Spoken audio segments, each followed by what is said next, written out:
bakit pag tayo nagtitake ng mga natural supplement or mga food supplement ay nagkakaroon ng higit na problema o tinatawag nating healing crisis.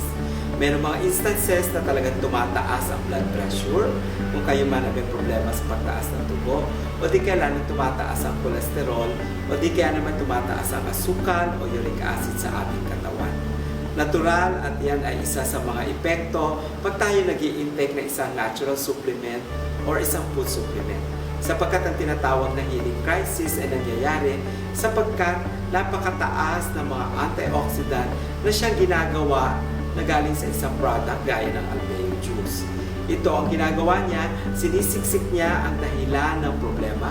Kung ang problema naman natin ay mataas na blood pressure, sinisiksik niya yan yung mga kolesterol, yung dahilan ng pagtaas ng presyon ng dugo, o di kaya yung asukal ay natural na tumataas sapagkat sinisiksik niya o hinahanap niya o hinihila niya mabuti yung mga dahilan ng mga free radicals, gaya ng mga pagkakaroon ng cancer.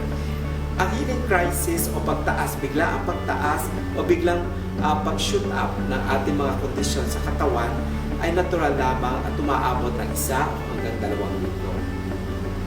Maaari natin sabihin na itigil pero hindi natin na-advise na ang pag-inom o pag-intake ng almeo juice ay dapat tigilan o dapat babaan ang kantidad o rekomendasyon or ang dosage. Mas maaari nating ituloy sapagkat ang 1 o 2 linggong dahilan ng healing crisis ay temporaryo lamang.